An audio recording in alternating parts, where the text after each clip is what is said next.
إن الحمد لله نحمده ونستعينه ونستغفره ونعوذ بالله من شرور أنفسنا ومن سيئات أعمالنا من يهده الله فلا مضل له ومن يضلل فلا هادي له وأشهد أن لا إله إلا الله وحده لا شريك له وأشهد أن محمدًا عبده ورسوله أما بعد فإن خير الحديث كتاب الله وخير الهدي هدي محمد صلى الله عليه وسلم وشر الأمور محدثاتها وكل محدثة بدعة وكل بدعة ضلالة وكل ضلالة في النار۔ محترم حضرات، محرم کا مہینہ شروع ہو چکا ہے۔ اس مہینے میں ہم مسلمانوں کے درمیان خود کو مسلمان کہتے ہوئے ایک گروہ کو کئی قسم کی بدعات میں، خرافات میں مبتلا ہوتا ہوا دیکھتے ہیں۔ اس گروہ کو ہم شیعہ رافضہ کے نام سے جانتے ہیں۔ حالانکہ ان خرافات کا، ان بدعات کا اسلام سے کوئی لینا دینا نہیں، کوئی تعلق نہیں، اور یہ سنت نبوی کے بالکل مخالف ہے اور خلاف ہے۔ ایک مرتبہ ثناء اللہ امرتسری رحمہ اللہ کا شیعہ کے ساتھ، رافضہ کے ساتھ ایک مناظرہ طے ہوا۔ وہ لوگ جمع ہو چکے تھے۔ ثناء اللہ امرتسری رحمہ اللہ عمدن، جانتے ہوئے تاخیر کے ساتھ آتے ہیں، دیری کے ساتھ آتے ہیں۔ جب ان لوگوں نے، شیعہ نے، رافضہ نے سبب پوچھا کہ کیا بات ہے، دیری کیوں ہو گئی، تو ثناء اللہ امرتسری رحمہ اللہ نے کہا، میں وقت کے برابر آنا ہی چاہتا تھا، لیکن میں نے سنا ہے کہ نبی اکرم صلی اللہ علیہ وسلم کے زمانے میں شیعہ مسجد میں آنے والے مصلیوں کے چپل چرایا کرتے تھے، اس لیے میں آپ لوگوں سے، شیعہ سے بات کرنے کے لیے آ رہا ہوں، تو میں نے چپلوں کی پہلے حفاظت کر دی، اس میں تھوڑی دیری ہو گئی۔ فوراً شیعہ نے کہا،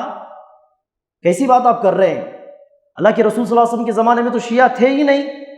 پھر کہا کہ اچھا ایسی بات ہے، تو ہو سکتا ہے کہ ابو بکر کے زمانے میں شیعہ مصلیوں کے چپل چورایا کرتے تھے۔ کہا کہ ابو بکر کے زمانے میں ہم لوگ موجود نہیں تھے۔ کہا کہ اچھا ایسی بات ہے، تو ہو سکتا ہے کہ عمر بن خطاب کے زمانے میں تم لوگ، یعنی شیعہ رافضہ، مصلیوں کے چپل چورایا کرتے تھے۔ کہا کہ عمر بن خطاب کے زمانے میں بھی شیعہ نہیں تھے، بلکہ شیعہ کا وجود تو علی رضی اللہ عنہ کے زمانے میں دور خلافت میں ہوا۔ تو ثناء اللہ امرتسری رحمہ اللہ نے کہا، ہماری گفتگو اس بات پر ہونے والی تھی کہ آیا شیعہ اور رافضیت حق ہے، اسلام ہے، یا اہل سنت والجماعت کے لوگ جس کو اسلام کہتے ہیں وہ سچ ہے یا حق ہے۔ اب جب تم خود اپنی زبان سے یہ اعتراف کرتے ہو کہ شیعہ کا وجود، رافضہ کا وجود تو علی رضی اللہ عنہ کے زمانے میں ہوا تھا، تو پتہ چلا کہ یہ بدعت ہے۔ اللہ کے رسول صلی اللہ علیہ وسلم کے زمانے میں شیعہ اور رافضہ اور ان کا مذہب اور ان کا طریقہ تو تھا ہی نہیں، تو مناظرہ شروع ہونے سے پہلے ہی ختم ہو گیا۔ تو اس سے ہم یہ اندازہ لگا سکتے ہیں کہ شیعہ اور رافضہ اور ان کا جو بھی طریقہ ہے، بدعات ہیں، خرافات ہیں، ان کا اسلام سے کوئی لینا دینا نہیں، قرآن و حدیث کے ساتھ ان کا کوئی واسطہ نہیں۔ یہ تمام بدعات اور خرافات اللہ کے نبی صلی اللہ علیہ وسلم کے بتائے ہوئے طریقے کے بالکل مخالف ہیں۔ جیسے ہی محرم کا مہینہ شروع ہوا، شیعہ رافضہ کے مرد حضرات کو ہم دیکھ سکتے ہیں کہ سیاہ لباس زیب تن کیے ہوئے اپنے غم کا اظہار کرتے پھرتے ہیں، کہیں خانقاہوں میں کھڑے ہو کر ماتم مناتے ہیں، چیخ و پکار کرتے ہیں، اور محرم خاص طور پر عاشورہ کے دن لوگوں کو شربت بانٹتے ہوئے آپ ان کو دیکھیں گے، آگ پر چلتا ہوا دیکھیں گے، اور اپنے بدن کو بلیڈ کے ذریعے، چاقو کے ذریعے زخمی کرتا ہوا، چیر پھاڑ کرتا ہوا، خون بہاتا ہوا آپ دیکھیں گے۔ اور اس مہینے کے تعلق سے شیعہ رافضہ یہ کہتے ہیں کہ محرم کے مہینے میں شادی بیاہ نہیں کرنا چاہیے، اس مہینے میں شادی بیاہ کرنا درست نہیں۔ اور اس مہینے کے تعلق سے شیعہ اور رافضہ کا یہ بھی عقیدہ ہے کہ محرم کے مہینے میں گوشت نہیں کھانا چاہیے۔ ان تمام چیزوں کے پیچھے، چاہے وہ سیاہ لباس پہننا ہو، چاہے وہ خانقاہ میں جمع ہو کر چیخ و پکار کرنا ہو، رونا ہو، پلانا ہو، یا عاشورے کے دن بالخصوص آگ پر چلنا ہو یا خود کو زخمی کرنا ہو،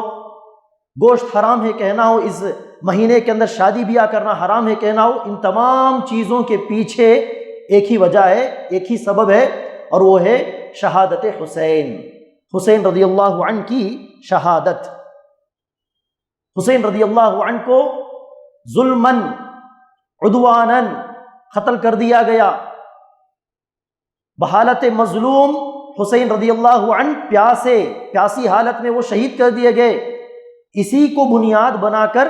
یہ تمام خرافات یہ شیعہ رافضہ انجام دیتے ہیں۔ تو ہم شہادت حسین کے تعلق سے بعض اہم باتیں آج معلوم کرنے کی کوشش کریں گے۔ شہادت حسین کے حوالے سے بعض مرفوع روایات ہم کو ملتی ہیں۔ مرفوع روایت کا مطلب اللہ کے رسول صلی اللہ علیہ وسلم سے مروی احادیث۔ ان میں سے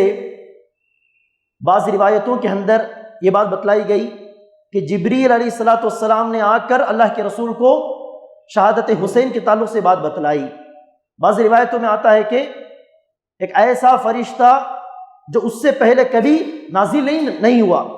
ایسے ایک فرشتے نے آ کر شہادت حسین کے تعلق سے اللہ کے رسول کو پیشن گوئی کے طور پر یہ بات بتلائی کہ آپ کا نواسہ حسین قتل کر دیا جائے گا۔ کہاں قتل کیا جائے گا؟ بعض روایتوں کے اندر، بعض حدیثوں کے اندر یہ بتایا گیا ایسی جگہ میں جہاں کی مٹی لال ہوگی، لال زمین۔ بعض روایتوں میں کہا گیا نہر فرات کے قریب میں، بعض روایتوں میں صراحتاً نام موجود ہے کہ کربلا میں۔ تو اس قسم کی بہت ساری روایات مروی ہیں، جن روایات کو امام احمد بن حنبل، امام ترمذی، امام ابو داؤد، امام طبرانی، حیثمی جیسے محدثین نے اپنی کتابوں کے اندر درج کیا۔ ان میں سے ایک روایت ہے مسند احمد کی، امام احمد بن حنبل نے روایت کیا کہ اللہ کے رسول صلی اللہ علیہ وسلم نے فرمایا کہ ابھی جبریل علیہ الصلوۃ والسلام نے بتایا کہ حسین کو، یعنی اللہ کے رسول کے نواسے حسین کو فرات کے قریب میں قتل کر دیا جائے گا۔ اس روایت کو گویا کہ حسن قرار دیتے ہوئے شیخ البانی رحمہ اللہ نے دیگر تمام روایات نقل کی، السلسلۃ الصحیحہ میں نقل کرنے کے بعد آخر میں شیخ البانی رحمہ اللہ کہتے ہیں کہ ان تمام روایات کو مد نظر رکھتے ہوئے، جو کئی سندوں سے، کئی روایات سے ہم تک پہنچی ہیں، ان تمام کو سامنے رکھتے ہوئے اتنا تو کہا جا سکتا ہے کہ اللہ کے رسول صلی اللہ علیہ وسلم نے شہادت حسین کے تعلق سے پیشن گوئی کر دی تھی کہ حسین کو قتل کیا جائے گا۔ اتنی بات تو تمام روایتوں میں عام طور پر بتائی گئی۔ ہاں جو جزئیات ہیں، یا جبریل علیہ السلام نے بتایا، یا کسی دوسرے نئے فرشتے نے بتایا، یا فرات میں ان کو قتل کیا جائے گا فرات کے قریب، یا صراحتاً کربلا میں قتل کیا جائے گا، کون سا لفظ اللہ کے رسول نے استعمال کیا یہ ہم کہہ نہیں سکتے، کیونکہ ہر روایت کے اندر ضعف یسیر، ہلکا سا ضعف پایا جاتا ہے، کمزوری پائی جاتی ہے۔ لیکن تمام ضعیف روایتوں کو سامنے رکھ کر ہم اس بات کو مان سکتے ہیں کہ اللہ کے رسول صلی اللہ علیہ وسلم نے پیشن گوئی کی تھی۔ اور اس بات کا اشارہ ہم کو دوسری حدیث سے بھی ملتا ہے۔ وہ حدیث یہ ہے کہ صحیح بخاری کی حدیث غالباً ابو ہریرہ رضی اللہ عنہ لوگوں سے کہتے ہیں کہ میں نے اللہ کے رسول صلی اللہ علیہ وسلم سے 2 پیالے حدیثیں حاصل کیں، 2 برتن، 2 پیالے۔ ان 2 پیالوں میں سے ایک پیالے کی جو حدیثیں تھیں وہ میں نے تم لوگوں کو بیان کر دی۔ وہ کیسی حدیثیں ہیں؟ عقیدے کے تعلق سے، صوم و صلات کے تعلق سے، اخلاق کے تعلق سے، معاملات، نکاح کے تعلق سے، بیع و شراء کے تعلق سے، وہ تمام حدیثیں میں نے تم لوگوں کو بتا دی۔ دوسرے پیالے میں جو حدیثیں تھیں، دوسرے برتن میں، وہ حدیثیں میں نے تم کو بیان نہیں کی۔ اگر میں وہ حدیثیں تم کو بیان کرنے لگوں تو تم لوگ میرا حلق کاٹ دو گے، قطعتم ھذا البلعوم۔ تو اس طرح ابو ہریرہ رضی اللہ عنہ نے کہا۔ اس حدیث سے کیا مراد ہے؟ ابو ہریرہ رضی اللہ عنہ نے جو دوسرا برتن، دوسرا پیالہ کہا، اس کی حدیثیں بیان کرنے سے ابو ہریرہ رہ گئے۔ وہ کیا حدیثیں؟ حافظ ابن حجر رحمہ اللہ نے اس کی شرح کرتے ہوئے یہ بات بیان کی کہ ضرور بضرور وہ حدیثیں کیا نہیں ہو سکتی؟ نماز کے تعلق سے، روزے کے تعلق سے، زکوٰۃ کے تعلق سے، یعنی دین کے معاملات کے تعلق سے وہ ہرگز نہیں ہو سکتی، کیونکہ ایک صحابی رسول دین کے علم کے ایک بڑے حصے کو چھپا کر نہ بتائے ہوئے اس دنیا سے نہیں جا سکتے۔ وہ حدیثیں فتنوں کے تعلق سے تھیں، فتنوں کے تعلق سے جان کر ہی ہم نماز پڑھ سکتے ہوں ایسی کوئی بات نہیں۔ فتنوں کے تعلق سے جو حدیثیں ہیں اس میں اللہ کے رسول نے گویا ظالم حکمرانوں کے نام بتائے ہوں، جس طرح اللہ کے رسول نے حذیفہ بن یمان کو منافقین کی لسٹ بتائی، حالانکہ وہ لسٹ بڑے بڑے صحابہ کو، ابو بکر عمر جیسے صحابہ کو نہیں معلوم تھی، اور نامعلوم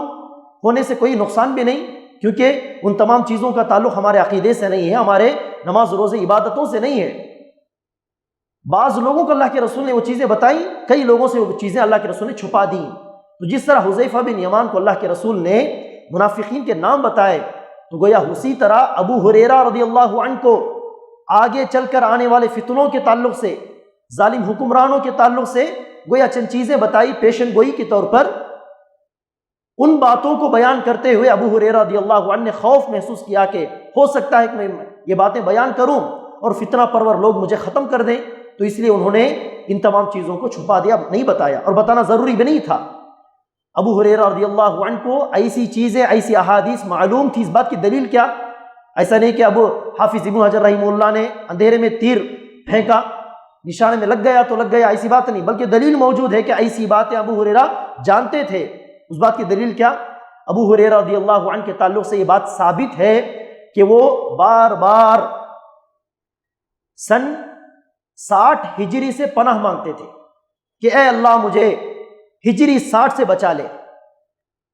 60 ہجری کے بعد آنے والے زمانے سے مجھے بچا لے، اسی طرح دعا کیا کرتے تھے۔ اور ابو ہریرہ رضی اللہ عنہ کا انتقال 50/8 یا 50/9 ہجری میں ہو گیا، 60 کو انہوں نے نہیں دیکھا۔ اب 60 میں ہوا کیا؟ ہجری 60 میں یزید خلیفہ بنائے گئے، معاویہ رضی اللہ عنہ کا انتقال ہوا، معاویہ رضی اللہ عنہ کے بعد معاویہ کے بیٹے یزید بطور خلیفہ نامزد ہوئے، کئی لوگوں نے بیعت کیا، پھر اس کے بعد جو بھی ہوا فتنے اور بہت سارے فسادات برپا ہوئے۔ تو گویا یہ چیزیں ابو ہریرہ کو معلوم تھی، اسی لیے پناہ مانگا کرتے تھے۔ تو بعید نہیں کہ اللہ کے رسول صلی اللہ علیہ وسلم نے حسین رضی اللہ عنہ کی شہادت کے تعلق سے بھی وحی کی بنیاد پر پیشن گوئی کر دی ہو۔ اس تعلق سے آنے والی احادیث کو حسن درجے تک گویا کہ شیخ البانی رحمہ اللہ پہنچاتے ہیں۔ اب حسین رضی اللہ عنہ کی شہادت کے تعلق سے گفتگو کرنے سے پہلے یہ بات ہم کو سمجھ لینا چاہیے کہ یزید جب خلیفہ بنائے گئے، کئی اختلافات کے درمیان وہ خلیفہ بنائے گئے۔ اس سے پہلے تیسرے خلیفہ عثمان بن عفان رضی اللہ عنہ کو جب خوارج نے قتل کر دیا، اس کے بعد علی رضی اللہ عنہ چوتھے خلیفے کے طور پر نامزد ہوئے۔ تو قاتلان عثمان کے تعلق سے، جن لوگوں نے عثمان رضی اللہ عنہ کو قتل کیا ناحق، ان کے تعلق سے کئی صحابہ کرام نے یہ مانگ کی علی رضی اللہ عنہ کے سامنے کہ فوراً قاتلان عثمان کو قصاص کے طور پر ختم کر دیا جائے۔ علی رضی اللہ عنہ تھوڑا سا وقت مانگ رہے تھے، کہا کہ ہاں ضرور اس معاملے پر غور کیا جائے گا، قاتلان عثمان کو ایسے ہی چھوڑنا مناسب نہیں ہے، لیکن تھوڑا سا وقت لگے گا۔ تو یہ اختلاف بڑھتا گیا، یہاں تک کہ کئی صحابہ کرام اور کئی تابعین علی رضی اللہ عنہ کے سپورٹرز ہو گئے، اور کئی لوگ دوسری رائے میں شامل ہو گئے۔ تو اس طرح لوگ دو حصوں میں بٹ گئے، اور اسی اختلاف کے چلتے سمجھیے کہ آگے چل کر جمل نامی اور صفین نامی دو جنگیں ہوئیں، اس میں کئی مسلمان مارے گئے۔ ایک لمبی تفصیل ہے،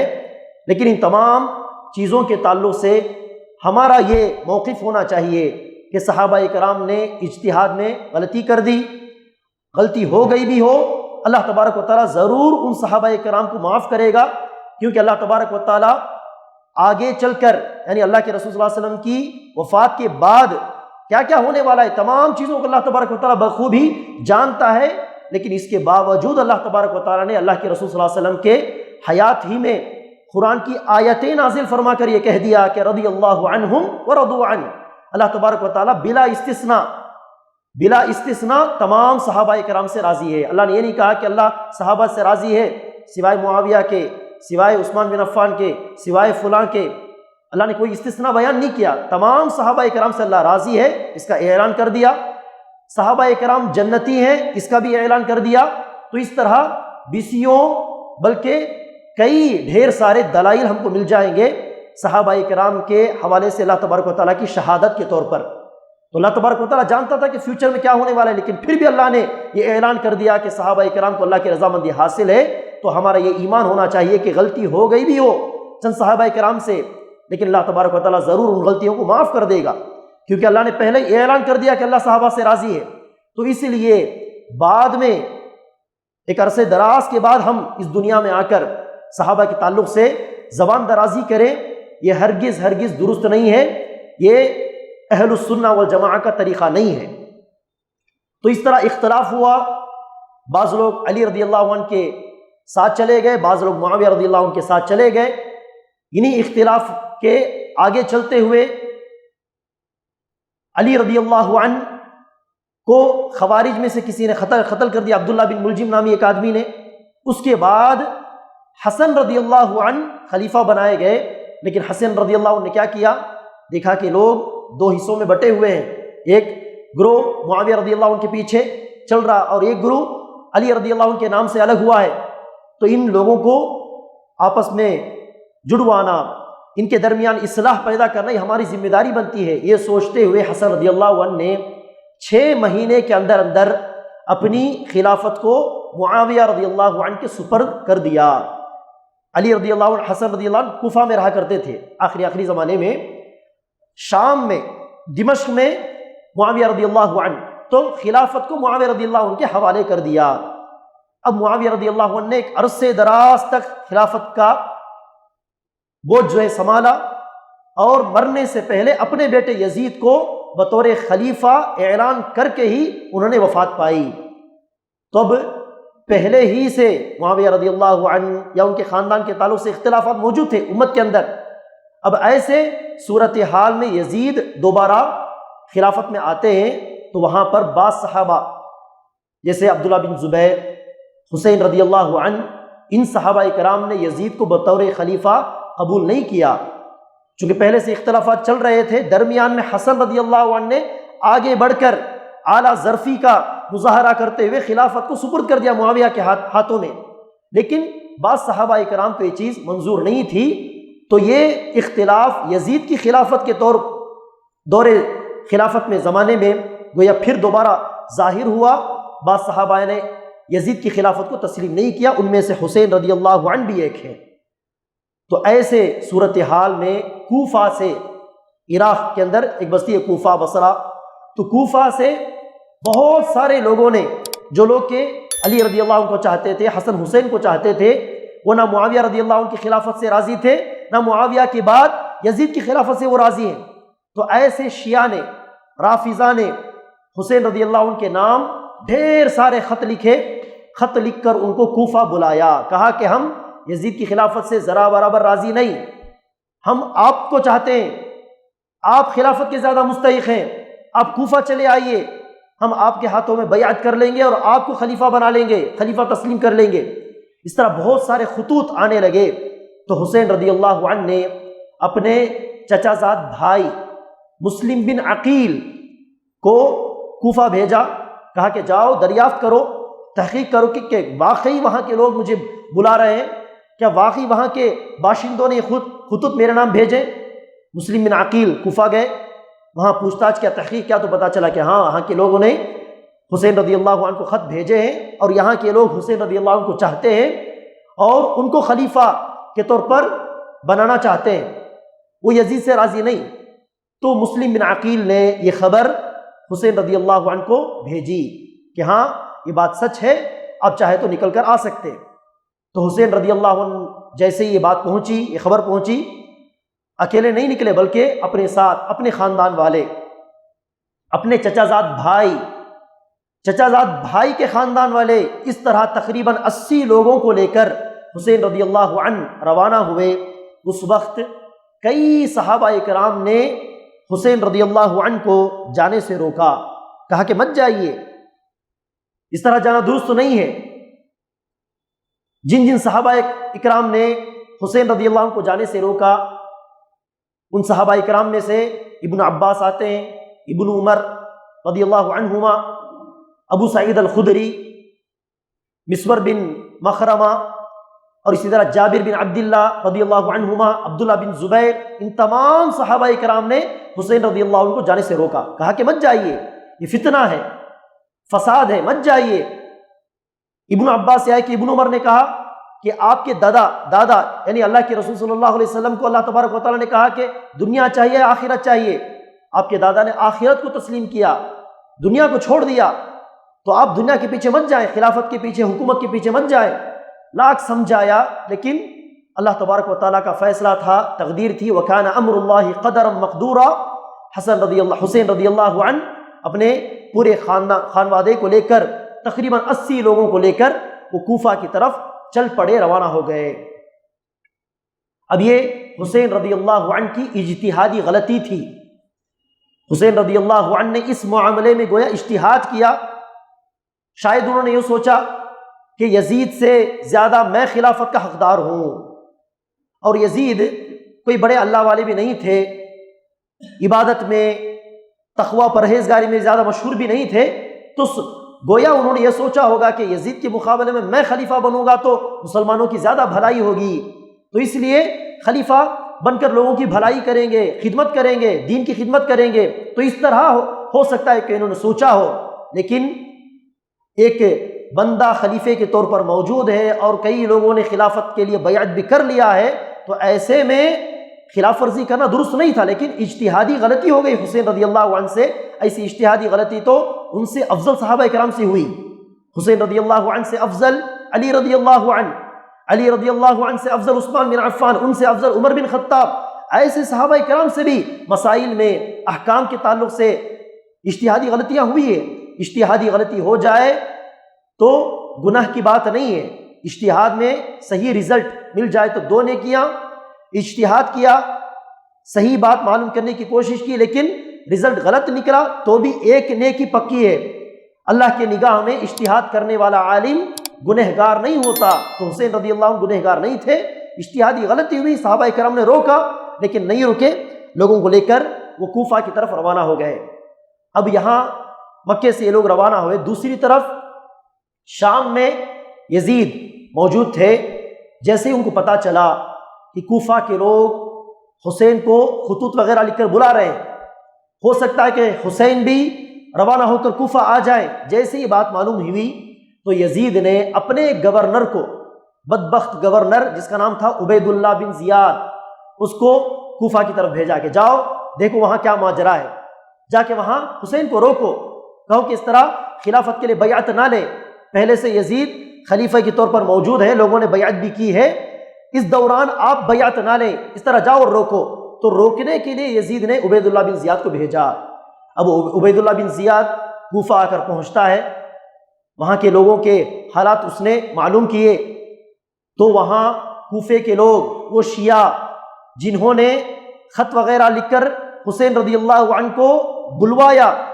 یہ شیعہ نے کیا کیا، حسین رضی اللہ عنہ کے حوالے سے دھوکے سے معاملہ کیا، وعدہ خلافی کی، خط وغیرہ لکھ کر بلا لیا، لیکن اب عبید اللہ بن زیاد کو دیکھ کر ڈر گئے، عبید اللہ بن زیاد کے ہاتھ میں یزید کے لیے بیعت کر لی۔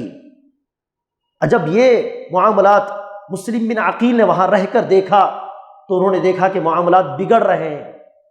حالات حسین رضی اللہ عنہ کے لیے سازگار نہیں ہیں، حالات بگڑ رہے ہیں، لوگوں نے دھوکہ دے دیا،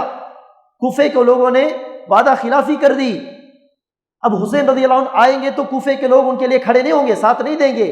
جیسے یہ ماجرا دیکھا تو مسلم بن عقیل رضی اللہ عنہ نے دوبارہ یہ خبر بھیجی حسین رضی اللہ عنہ کی طرف کہ وہ مت آئیں، وہ پلٹ کر واپس چلے جائیں، لیکن یہ خبر پہنچنے سے پہلے حسین رضی اللہ عنہ نکل کر آ چکے تھے، سفر انہوں نے طے کر لیا تھا۔ اب یہاں مسلم بن عقیل رضی اللہ عنہ ان تمام فتنوں کے درمیان موجود تھے، عبید اللہ بن زیاد وہاں پر پہنچ گیا تھا۔ جیسے ہی پتہ چلا کہ حسین کی جانب سے مسلم بن عقیل پہلے سے کوفہ آ گئے ہیں تو مسلم بن عقیل رضی اللہ عنہ کو اس نے قتل کر دیا، تو سب سے پہلے مسلم بن عقیل شہید ہو گئے۔ اب جیسے ہی مسلم بن عقیل ان کی یہ دوسری خبر حسین رضی اللہ عنہ کو پہنچی تو اس وقت حسین رضی اللہ عنہ 80 لوگوں کے ساتھ کربلا نامی مقام تک پہنچ چکے تھے، ایک لمبا سفر طے کر چکے تھے۔ وہاں پر یہ خبر پہنچی تو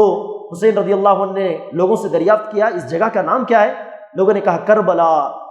حسین رضی اللہ عنہ نے کہا نہیں، کربن و بلا، کربلا ایک لفظ ہے، اس کو حسین رضی اللہ عنہ نے دو حصوں میں بانٹ کر کہا، بل کربن و بلا، کرب کا مطلب ہے مصیبت اور بلا کا مطلب ہے آزمائش۔ یہ کربلا نہیں ہے، یہ مصیبت ہے اور آزمائش کی جگہ ہے، بہت بڑی آزمائش میں ہم لوگ پھنس گئے ہیں۔ اب دیکھیے حسین رضی اللہ عنہ نے کربلا کے میدان کو، کربلا کی جگہ کو مصیبت اور آزمائش کہا، لیکن اس میدان کو، اس جگہ کو شیعہ اور رافضہ کیا کرتے ہیں؟ بڑی تقدس کی نگاہوں سے دیکھتے ہیں، کہتے ہیں کہ کربلا بہت ہی مقدس مقام ہے، کربلا کی فلاں فضیلت ہے، وہاں کی مٹی کی بڑی فضیلت ہے، اس مٹی پر سجدہ کرنا بہت بڑے شرف کی بات ہے، فضیلت کی بات ہے۔ ایک ایسی احمقانہ بات ہو گئی، کربلا کے مقام پر ظلماً حسین رضی اللہ عنہ کو شہید کر دیا گیا، ان کا خون وہاں پر بہایا گیا۔ ہونا تو یہ چاہیے تھا کہ شیعہ رافضہ کربلا نام سے نفرت کرتے، کربلا نامی مقام سے نفرت کرتے، ہاں چلیے جگہ سے کیا لینا دینا، لوگوں نے وہاں پر حسین رضی اللہ عنہ پر ظلم ڈھائے تھے، جگہ سے کوئی لینا دینا نہیں، شرعی اعتبار سے اس جگہ سے نفرت کرنے کے لیے کوئی سبب نہیں، ریزن نہیں، لیکن اس مقام سے محبت کرنے کے لیے بھی تو کوئی ریزن موجود نہیں ہے۔ لیکن ایسے الٹا شیعہ رافضہ کربلا کو تقدس کی نگاہوں سے دیکھتے ہیں، کربلا کو گویا کہ چاہتے ہیں، پسند کرتے ہیں، محبوب جانتے ہیں۔ اسی لیے عثمان خمیس نامی ایک عالم دین ہے کویت کے اندر، وہ کہتے ہیں کہ اس معاملے میں یہ شیعہ اور رافضہ بالکل نصارہ کی مانند ہے، نصارہ کا معاملہ اور شیعہ کا معاملہ بالکل ایک ہے، سیم ہے۔ نصارہ کیا کرتے ہیں؟ ان کے عقیدے کے مطابق عیسیٰ علیہ السلام کو صلیب پر چڑھا دیا گیا، سولی پر چڑھا دیا گیا، صلیب یعنی یہ نشان، اس پر ان کو سولی پر چڑھا دیا گیا۔ اب ہونا تو یہ چاہیے تھا کہ جیسے جیسے وہ صلیب کو دیکھتے نفرت کرتے، ان کا خون کھولنے لگتا۔ ہاں کم از کم نفرت نہ کریں، شرعی اعتبار سے نفرت کرنے کے لیے کوئی وجہ نہیں، صلیب کا کیا لینا دینا، لوگوں نے اس صلیب کا غلط استعمال کیا ان کے عقیدے کے مطابق، لیکن اس صلیب سے تقدس کا معاملہ رکھنے کے لیے بھی تو کوئی وجہ نہیں، لیکن صلیب کو بڑی تقدس کی نگاہوں سے دیکھتے ہیں، جہاں دیکھو وہاں صلیب، صلیب کو دیکھ کر چومتے ہیں، صلیب کو دیکھ کر عبادت کرتے ہیں۔ یہ جیسے احمقانہ بات ہوئی، ویسے ہی احمقانہ ایک بیوقوفی کی بات ہوئی شیعہ کے معاملے میں، رافضہ کے معاملے میں۔ کربلا بڑے تقدس کی نگاہوں سے دیکھتے ہیں، حالانکہ حسین رضی اللہ عنہ نے کربلا کو کربن و بلا کہا کہ مصیبت ہے، آزمائش ہے یہ میدان۔ اب دیکھیں کربلا کے تعلق سے کیسی من گھڑت روایتیں شیعہ نے گھڑ رکھی ہیں کربلا کے حوالے سے۔ شیخ البانی رحمہ اللہ کہتے ہیں کہ میں نے ایک رسالہ پڑھا، وہ رسالہ عبد الرضا نامی ایک شیعہ نے لکھا ہے، اس کے اندر اس نے کئی من گھڑت روایتیں نقل کی کربلا کے تعلق سے۔ اس کے اندر وہ یہ ایک روایت نقل کرتا ہے کہ ان السجود علیہا ینور الی الارض السابعہ، کربلا کے میدان پر سجدہ کر لیا جائے تو وہاں سے لے کر ساتوں آسمان تک ایک نور پیدا ہو جاتا ہے، من گھڑت روایت۔ اور اسی طرح ایک دوسری روایت میں یہ کہا یقبل اللہ صلاۃ من یسجد علیہا ما لم یقبلہ من غیرہا، یعنی کربلا کے میدان پر کوئی سجدہ کر دے ضرور بضرور اللہ تبارک و تعالیٰ اس بندے کی نماز کو، اس کے سجدے کو قبول کر لے گا۔ دوسری روایت میں کہا ان السجود علی طین قبر الحسین ینور الارضین، کہ حسین رضی اللہ عنہ کے قبر پر، اس کی مٹی پر جو کوئی سجدہ کر لے گا اللہ تبارک و تعالیٰ دونوں جہاں، اس کے دونوں جہاں منور کر دے گا۔ اس طرح بہت ساری من گھڑت روایتیں کربلا کے حوالے سے۔ تو اس طرح کربلا کے میدان میں جا کر، کربلا نامی مقام میں جا کر حسین رضی اللہ عنہ اپنے پورے خاندان والوں کے ساتھ گویا بڑی آزمائش میں پھنس گئے۔ اب وہاں عبید اللہ بن زیاد کے لوگ آئے بات چیت کے لیے، تو حسین رضی اللہ عنہ نے 3 باتیں ان کے سامنے رکھی، 3 میں سے ایک چیز کی انہوں نے مانگ کی، کہا کہ ایک ہمیں چھوڑ دیجئے، ہم مکہ واپس چلے جائیں گے، یا دوسرا ہمیں یزید سے ملاقات کرنے کی اجازت دیں، یزید کہاں ہے؟ شام میں، دمشق میں، وہاں جا کر ہم ان سے بات چیت کر لیں گے، یا تیسرا آپشن یہ ہے کہ ہمیں کسی کھلی جگہ پر چھوڑ دیں، ہم وہاں جا کے تیاری کریں گے، پھر اس کے بعد ہم جہاد کریں گے، ہمارے درمیان لڑائی ہوگی، لیکن ان تینوں چیزوں کو ٹھکراتے ہوئے عبید اللہ بن زیاد نے اور اس کے لوگوں نے کہا کہ نہیں، تینوں چیزیں ناممکن ہیں،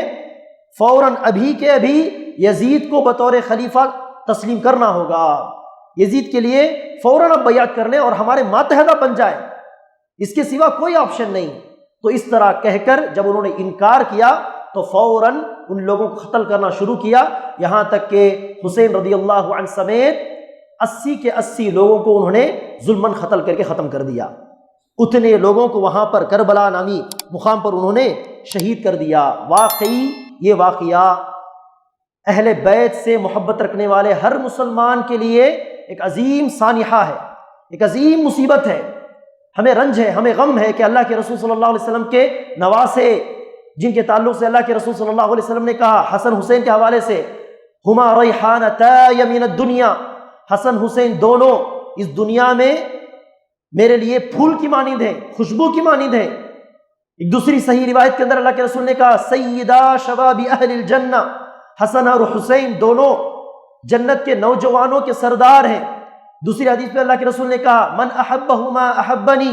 جو کوئی حسن حسین سے محبت رکھے اس نے میرے سے محبت رکھی، من ابغضہما ابغضنی یعنی حسنا وحسینا، اور جو کوئی حسن حسین سے بغض رکھے، بغض کا معاملہ رکھے، گویا اس نے میرے سے بھی بغض کا معاملہ رکھا، نفرت کا معاملہ رکھا۔ دونوں کے حق میں اللہ کے رسول نے فضیلتیں سنائی ہیں۔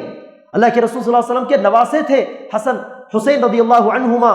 تو حسین رضی اللہ عنہ کا قتل ہو جانا، اور وہ بھی پورے خاندان والوں کے ساتھ، ان کے فرزند، ان کے بیٹے، ان کے بھائی کے خاندان والے، بہت سارے لوگ جو لوگ کربلا سے پہلے کہیں رک گئے وہ لوگ بچ گئے، ان میں سے بعض ان کی بیٹیاں اور بعض بیٹے۔ تو اس طرح اتنے لوگوں کا وہاں پر قتل ہو جانا واقعی بہت بڑی مصیبت ہے، بہت بڑا فتنہ ہے، بہت بڑے آزمائش کی بات ہے، بہت بڑے رنج و غم کی بات ہے، اس میں کوئی اختلاف نہیں۔ قتل ہو جانے کے بعد ان بدبخت لوگوں نے کیا کیا، عبید اللہ بن زیاد اور اس کے لوگوں نے حسین رضی اللہ عنہ کو قتل کر دینے کے بعد ان کے سر کو ان کے تن سے جدا کیا، اور ان کا بدن وہیں پر مدفون ہے، کربلا میں مدفون کر دیا گیا۔ سر کو تن سے جدا کر کے نعوذ باللہ پتہ نہیں اس سر کو لے کر کہاں کہاں وہ لوگ گئے، اور بے ادبی کا، تنخیص کا معاملہ کیا حسین رضی اللہ عنہ کے سر کے ساتھ، مذاق اڑایا۔ تو ان تمام چیزوں میں وہ لوگ، وہ بدبخت لوگ مبتلا ہوئے، عاملہم اللہ بما یستحقون، وہ جیسی سزا کے، جیسے جزا کے وہ لوگ مستحق ہیں، اللہ تبارک و تعالیٰ ویسا معاملہ ان بدبخت لوگوں کے ساتھ کل آخرت کے دن کرے۔ تو اس طرح بڑے ظالمانہ طور پر انہوں نے حسین رضی اللہ عنہ ان کے خاندان والوں کے ساتھ معاملہ کیا۔ لیکن اب ان تمام چیزوں کی بنیاد پر شیعہ کیا کرتے ہیں، من گھڑت کئی روایتیں اپنی جانب سے گھڑ کر کئی لوگوں پر لعن طعن کا معاملہ کرتے ہیں، اور شیعہ جھوٹ، ان دونوں کا تعلق بہت گہرا ہے۔ حدث عن الشیعۃ ولا حرج، شیعہ کیسی کیسی جھوٹی باتیں کہہ سکتے ہیں کہ ہم بیان ہی نہیں کر سکتے۔ جھوٹ گھڑنے میں چاہے وہ نبی پر جھوٹ گھڑنا ہو، علی رضی اللہ عنہ پر جھوٹ گھڑنا ہو، یا اہل بیت کے جو بڑے بڑے امام ائمہ گزرے جن کو خود شیعہ اپنے 12 ائمہ کے طور پر گنتے ہیں، ان ائمہ پر جھوٹی باتیں گھڑنا ہو، ہم اس کے تعلق سے بیان ہی نہیں کر سکتے۔ اتنی ساری جھوٹی باتیں، من گھڑت روایات ان ائمہ کا نام لے کر وہ بیان کرتے ہیں۔ جعفر صادق رحمہ اللہ جو ائمہ کے 12 اماموں میں سے آتے ہیں، حالانکہ وہ شیعہ کے ائمہ میں سے نہیں، وہ ہمارے ائمہ میں سے عقیدتاً، منہجاً، ہر لحاظ سے وہ ہمارے اماموں میں سے آتے ہیں۔ سو جعفر صادق رضی اللہ عنہ رحمہ اللہ کے تعلق سے شیعہ کہتے ہیں کہ جعفر صادق امام نے کہا التقیۃ دینی و دین آبائی، تقیہ میرا دین ہے، میرا مذہب ہے، اور میرے آبا و اجداد کا مذہب ہے۔ تقیہ کا مطلب کیا؟ منافقت، دل میں کچھ رکھتے ہوئے ظاہر میں کچھ اور دکھانا۔ شیعہ آپ کے سامنے آ جائے مثال کے طور پر، آپ اس شیعہ کے رافضی کے بزنس پارٹنر ہیں، یا آپ اس کے کلیگ ہیں، یا ایک کالج میں وہ شیعہ و رافضہ آپ کا دوست ہے، آپ کا کلاس میٹ ہے، تو ایسی صورت میں وہ شیعہ رافضہ کیا کرے گا؟ اپنے عقیدے کو آپ سے چھپائے گا۔ آپ اگر پوچھنے لگے آپ لوگ کیوں ابو بکر عمر کو ہمیشہ لعن طعن کرتے ہو، گالیاں بکتے ہو، وہ کہے گا کہ نہیں، میں تو ابو بکر عمر کی تعظیم کرتا ہوں، تو اس طرح اپنے مذہب کو، اپنے عقیدے کو چھپا کر دوسرے عقیدے کو ظاہر کرے گا، اس کو تقیہ کہا جاتا ہے۔ تقیہ یہ منافقت ہے اصل میں۔ ہاں، جان جانے کا اگر مسئلہ ہو تو وہاں پر اللہ تبارک و تعالیٰ نے اجازت دی، الا ان تتقوا منہم تقا، کافر اگر مارنے کے لیے کھڑا ہو جائے تو وہاں پر دل میں ایمان کو رکھتے ہوئے ظاہر میں کفر بکنا، اس کی اجازت ایسے موقع پر اللہ نے دی۔ لیکن یہ لوگ ایسی منافقت کو، تقیہ کو دین کا شعار مانتے ہیں اور جھوٹ گھڑتے ہیں جعفر امام پر، کہتے ہیں کہ جعفر الصادق نے کہا التقیۃ دینی و دین آبائی، تقیہ یعنی یہ منافقت میرا طریقہ ہے، میرا دین ہے، میرا مذہب ہے اور میرے آبا و اجداد کا مذہب ہے۔ تو اس طرح من گھڑت باتیں گھڑنے میں شیعہ کا کوئی مقابلہ نہیں کر سکتا اس دنیا کے اندر۔ تو شہادت حسین کے تعلق سے بھی انہوں نے ایسے ہی کیا، من گھڑت کئی باتیں انہوں نے اپنی طرف سے گھڑ لی۔ جیسے مثال کے طور پر کہا کہ جس دن حسین رضی اللہ عنہ شہید کر دیے گئے اور ان کے سر کو تن سے جدا کر دیا گیا، ظہر کا وقت تھا لیکن سورج کی روشنی اس وقت فوراً ماند پڑ گئی، اس اللہ کہتا ہے اذا الشمس کوورت، قیامت کے دن سورج کی روشنی چھین لی جائے گی، کھینچ لی جائے گی۔ تو جیسے ہی حسین رضی اللہ عنہ شہید کر دیے گئے، ان کا خون کربلا کے میدان میں بہہ گیا، تو فوراً سورج کی روشنی ختم ہو گئی اور رات کی طرح ظہر کے وقت تارے نظر آنے لگے۔ یہ شیعہ کی من گھڑت باتیں، جھوٹی باتیں۔ اور کہتے ہیں کہ جیسے ہی ان ظالموں نے حسین رضی اللہ عنہ کا سر لے کر یہاں وہاں وہ لوگ گئے کسی کے دربار میں، عبید اللہ بن زیاد کے سامنے حاضر ہوئے وہ سر لے کر، تو وہاں جتنی بھی دیواریں تھیں دیواروں سے خون رسنے لگا، یعنی گویا کہ دیواریں رونے لگی اور خون کے آنسو بہانے لگی۔ اس طرح پتہ نہیں کئی من گھڑت باتیں وہ شہادت حسین کے تعلق سے کہتے ہیں۔ تو اسی قسم کی من گھڑت باتوں میں ایک بات یہ بھی ہے کہ یزید بن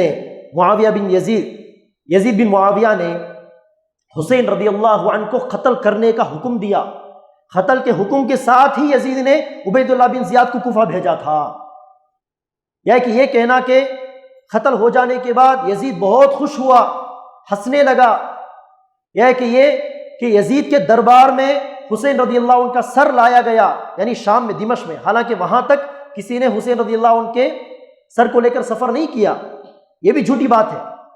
کہا کہ سر لے کر وہاں تک لوگ گئے، اس سر کو دیکھ کر انہوں نے مذاق اڑایا، ٹھٹے مارے، پھر اس کے بعد ایک لکڑی وغیرہ کچھ لے کر حسین رضی اللہ عنہ کے چہرے پر، حسین رضی اللہ عنہ کے دانتوں میں کچھ کرے دینے لگے، پتہ نہیں اور کیا کیا من گھڑت باتیں۔ حسین رضی اللہ عنہ کی بیٹیوں کا مذاق اڑایا، ان کو باندی بنانے کی بات چیت کی۔ اس طرح بہت ساری باتیں یزید پر یہ شیعہ رافضہ گھڑ لیتے اپنی جانب سے۔ شیخ الاسلام ابن تیمیہ رحمہ اللہ کہتے ہیں کہ یزید صحابہ میں سے نہیں تھا اور یزید کوئی بڑا عبادت گزار بھی نہیں تھا۔ یزید کی شخصیت ایسی نہیں تھی کہ جس طرح صحابہ اکرام سے ہم محبت کرتے ہیں، تابعین میں بڑے بڑے علماء سے ہم محبت کرتے ہیں، ایسی محبت ہم یزید سے رکھیں، اتنی بڑی شخصیت نہیں تھی یزید کی۔ لیکن یزید کے تعلق سے شیعہ جو بھی باتیں کرتے ہیں وہ تمام چیزیں من گھڑت باتیں ہیں، تہمت ہے یزید پر۔ نہ یزید نے حسین کو قتل کرنے کا حکم دیا، نہ ہی یزید کے دربار میں حسین رضی اللہ عنہ کا سر لایا گیا، نہ ہی یزید نے ٹھٹے مارے، ہنسی مذاق اڑایا، نہ ہی یزید نے لکڑی وغیرہ لے کر حسین رضی اللہ عنہ کے چہرے پر اسے کریدا، ایسی کوئی حرکت یزید نے نہیں کی۔ حالانکہ صحیح روایات سے یہ بات معلوم ہوتی ہے کہ جیسے ہی یہ خبر پہنچی یزید کی طرف، یزید نے عبید اللہ بن زیاد پر لعنت بھیجی، اللہ لعنت بھیجے عبید پر، کیسی حرکت اس نے کر دی۔ اگر میں اس جگہ ہوتا، یعنی کوفہ میں اگر ہوتا تو میں ہرگز حسین کو قتل نہیں کرتا، بلکہ میں ان کو واپس جانے کا حکم دیتا، خلافت تسلیم کرنے کا حکم دیتا۔ تو اس طرح لعنت بھیجی اور غم کا اظہار کیا، اور حسین رضی اللہ عنہ کے قتل کرنے والوں کو نہ انہوں نے نوازشیں دی، بخششیں دی، نہ ان کی تعریف کی، بلکہ اہل بیت میں سے جو لوگ بچ گئے تھے ان کی تکریم کی، ان کی عزت کی، عزت و تکریم کے ساتھ ان کو روانہ کیا، جیل میں نہیں ڈالا۔ تو یہ تمام چیزیں یزید کے تعلق سے صحیح روایت سے ثابت ہیں۔ ہاں، زیادہ سے زیادہ یزید پر اگر الزام ہو تو وہ الزام یہ ہو سکتا ہے کہ عبید اللہ بن زیاد کو کڑی سے کڑی سزا کیوں نہیں دی۔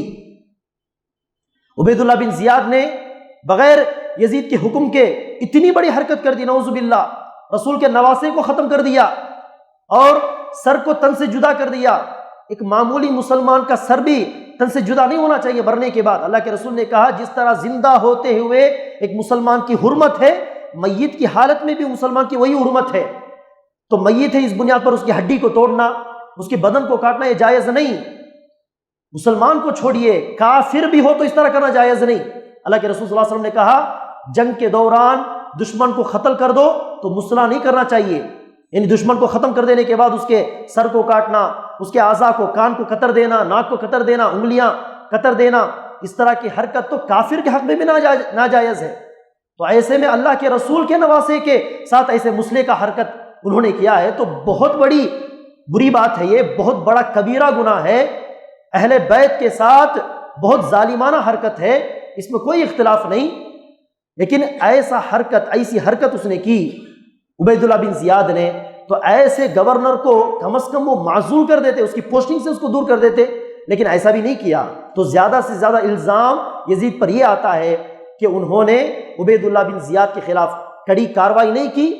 اور اس کو اس کے منصب سے، اس کے عہدے سے، گورنری سے اس کو معزول بھی نہیں کیا۔ ہاں یہ الزام وجیح ہے،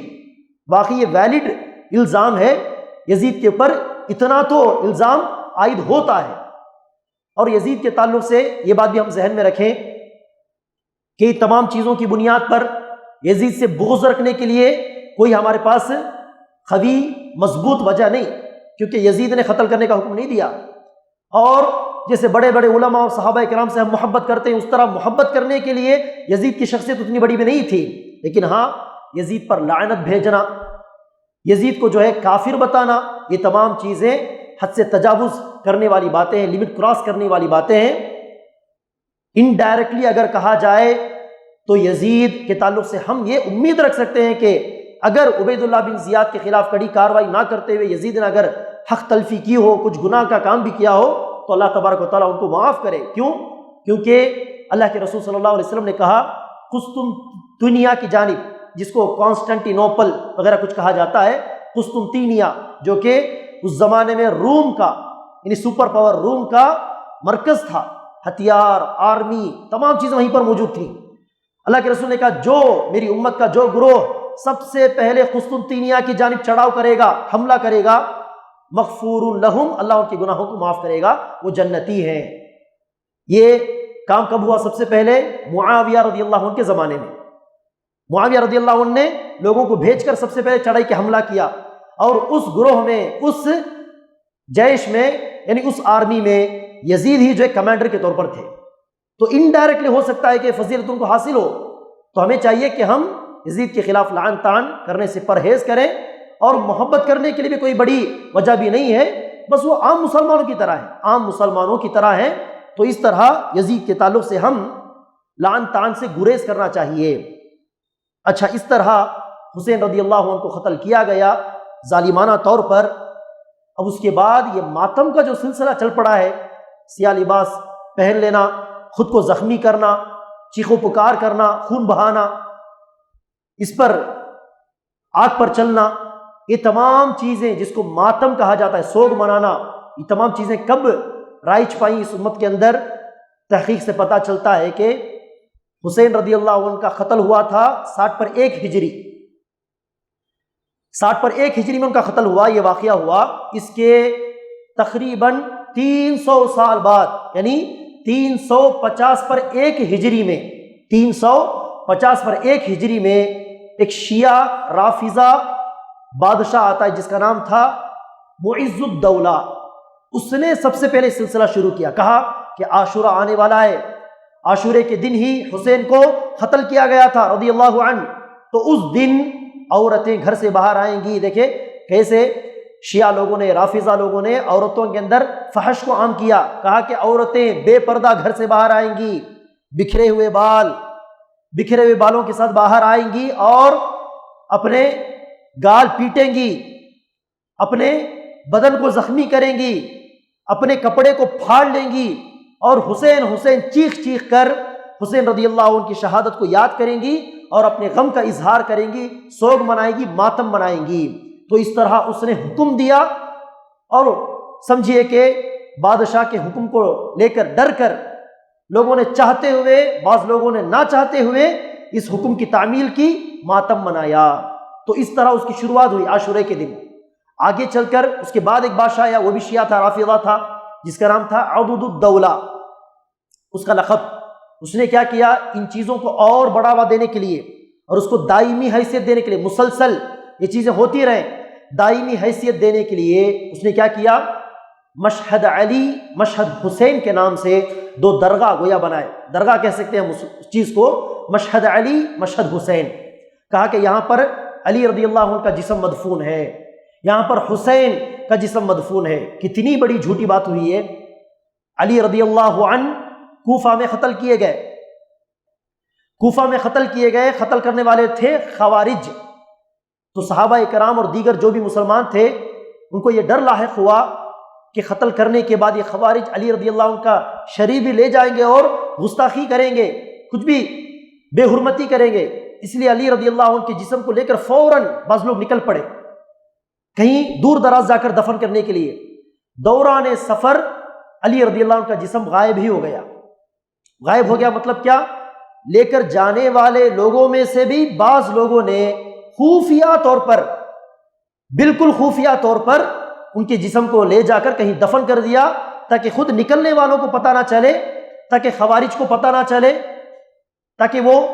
وہاں پر آ کر علی رضی اللہ عنہ کے جسم کو باہر نکالے، بے حرمتی کے کام کرے، اس طرح کچھ نہ ہو۔ اس لیے خفیہ طور پر پوری رازداری کے ساتھ علی رضی اللہ عنہ کے جسم کو انہوں نے دفن کر دیا۔ ساتھ آنے والے لوگوں، کئی لوگوں کو پتہ نہیں کہ کہاں جسم گیا۔ تو اس طرح علی رضی اللہ عنہ دفن کہاں ہوئے کسی کو پتہ نہیں آج تک، لیکن اس نے کہا عضد الدولہ نے کہ یہاں پر علی مدفون ہے، بہت بڑا جھوٹ، اور کہا کہ یہاں پر حسین مدفون ہے، حالانکہ حسین رضی اللہ عنہ کا شریر کربلا میں مدفون، اور سر جس کو لے کر یہ عبید اللہ بن زیاد کے لوگ کہیں کہیں نکل پڑے تھے، اس سر کو بعض بھلے لوگوں نے لے کر، کہا جاتا ہے بعض روایات، اللہ عالم سچ کیا ہے، بعض روایتوں میں بات بتائی گئی تو سر کو لے کر بعض لوگوں نے مدینے کا سفر طے کیا، مدینے میں جا کر سر کو دفن کیا، اللہ بہتر جانتا ہے۔ لیکن جسم کربلا میں مدفون، سر کہا گیا اللہ بہتر جانے۔ لیکن اس نے عضد الدولہ نے سب سے بڑا ایک اور جھوٹ کہا کہ یہاں پر حسین مدفون ہیں، کہہ کر ایک درگاہ بنا دیا، وہاں لوگوں کو بلانا، سال سال عاشورہ کے موقع پر وہاں پر ماتم کا سلسلہ۔ تو اس طرح اس کو دائمی حیثیت حاصل ہوئی، اور آس پاس کے کئی ممالک کے لوگوں نے بھی یہ کام کرنا شروع کیا، یہاں تک کہ بعض جاہل اہل سنت لوگوں نے بھی اس کی اتباع کی۔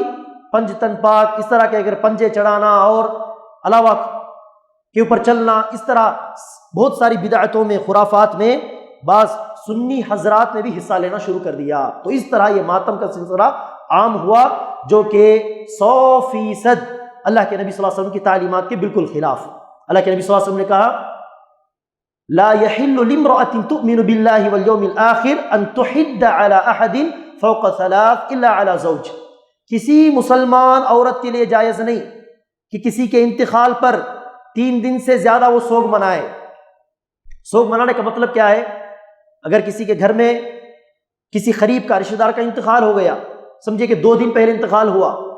تیسرے دن عید کا موقع ہوا، لیکن وہ بندہ پرانے کپڑے پہن کر آتا ہے، نئے کپڑے اس نے پہنے نہیں۔ کسی نے پوچھا کیا بات ہے، عید کا دن ہے پرانے کپڑے پہنے ہوئے؟ وہ یہ کہہ سکتا ہے کہ 2 دن پہلے ہمارے گھر میں رشتہ دار کا انتقال ہو گیا، اس لیے میں نئے کپڑے پہننے سے پرہیز کر رہا ہوں۔ جائز ہے، اس طرح کرنا جائز ہے، اجازت ہے، واجب نہیں، جائز ہے۔ 3 دن کے اندر اس طرح آپ سوگ کو ظاہر کر سکتے ہیں۔ 3 دن سے زیادہ کسی کے گھر میں کسی رشتہ دار کا انتقال ہوا، 1 مہینہ گزر گیا، 1 مہینے کے بعد کسی کی شادی تھی یا عید کا موقع تھا، لیکن یہ فنکشن میں نہیں گئے، ولیمے میں نہیں ہوئے، حاضر نہیں ہوئے، یا کہ عید کے موقع پر نہیں نئے کپڑے زیب تن نہیں کیے، پوچھا کہ کیوں؟ کہا کہ 1 مہینہ پہلے ہمارے گھر میں رشتہ دار کا انتقال ہو گیا تھا، اس لیے میں نئے کپڑے نہیں پہنوں گا۔ اس طرح کہنا جائز نہیں۔ اس طرح سوگ کو 3 دن سے زیادہ ظاہر کرنا جائز نہیں، 3 دن کے اندر اجازت ہے۔ نئے کپڑے پہننے سے پرہیز کرنا، کسی فنکشن میں جانے سے پرہیز کرنا جائز ہے، گوشت کھانے سے پرہیز کرنا، کہنا کہ انتقال ہوا ہے گھر کے اندر ہم کیسے گوشت کھائیں، اجازت ہے، واجب نہیں، لیکن 3 دن سے بڑھ کر سوگ کا ظاہر کرنا حرام ہے۔ ہاں، عورت اگر متوفا ہے، متوفا عنہا زوجین، بیوہ ہے، تو ایسی صورت میں مرد کی وفات پر عورت پر لازم ہے، ضروری ہے کہ 4 مہینے 10 دن سوگ کا اظہار کرے۔ کیسے اظہار کرے؟ گھر سے باہر نہ نکلے، زیب و زینت اختیار نہ کرے، کسی خوشی کے موقع پر کسی فنکشن میں شامل نہ ہو، تو اس طرح اظہار کرنا واجب ہے۔ لیکن یہ لوگ سال ہا سال ماتم مناتے اور سوگ کا اظہار کرتے ہیں۔ اگر اس طرح کرنا جائز ہوتا تو حسین رضی اللہ عنہ سے افضل لوگ ان سے پہلے وفات پا چکے تھے، قتل کیے گئے، شہادت پائی ان لوگوں نے بھی، عمر بن خطاب نے، عثمان بن عفان نے، لیکن کسی صحابی کے شہادت پر صحابہ کرام نے ماتم نہیں منایا، سوگ کا اظہار نہیں کیا سالہ سال۔ اور نہ اللہ کے رسول نے اپنے چچا فار ایگزامپل حمزہ رضی اللہ عنہ، ان کے قتل کے دن پر اللہ کے رسول صلی اللہ علیہ وسلم نے سال ہا سال ماتم نہیں منائے۔ اور ماتم کے طور پر یہ لوگ جو کرتے ہیں خود کو زخمی کرنا، یہ تو اور بھی بڑی بات ہو گئی۔ اللہ کے رسول صلی اللہ علیہ وسلم نے کہا لیس منا من ضرب الخدود وشق الجیوب ودعا بدعوى الجاہلیہ، جو کوئی غم کا اظہار کرتے ہوئے اپنے گال پر پیٹ لے، اپنا گریبان چاک کر لے، پھاڑ لے،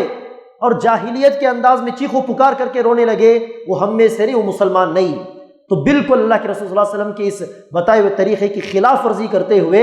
پتہ نہیں کیسے کیسے خرافات میں لوگ مبتلا ہوتے ہیں، اور تمام چیزوں کے پیچھے خاص طور پر شیعہ کے لیڈر، جہاں تک شیعہ اور رافضہ کے لیڈرز کی بات ہے، جہاں تک ان لوگوں کی بات ہے، ان لوگوں کو واقعی معنوں میں حسن حسین سے کوئی لینا دینا نہیں، ان سے کوئی عقیدت مندی نہیں، محبت نہیں، بلکہ ان تمام خرافات کے پیچھے مقصد ہے سیاست، مقصد ہے دنیا کا فائدہ۔ اسی لیے مشہد علی، مشہد حسین کے نام پر جھوٹ کہا، درگاہ تعمیر کی تاکہ لوگ وہاں پر ہجوم جمع ہو، ان لوگوں سے پیسہ لیا جائے اور وہ انکم کا ذریعہ ہو۔ تو دنیاوی فائدہ مقصود ہے، سیاست مقصود ہے۔ اللہ تبارک و تعالی ہم تمام کو ان تمام فتنوں سے بچائے رکھے، ہمارے ایمان کی حفاظت کرے، کتاب و سنت کی پیروی کرنے کی توفیق عطا فرمائے، صحابہ کرام کی عزت کرنے کی توفیق عطا فرمائے، حق و باطل میں فرق پہچاننے کی توفیق عطا فرمائے، آمین۔ وآخر دعوانا ان الحمد للہ رب العالمین۔ السلام علیکم ورحمۃ اللہ وبرکاتہ۔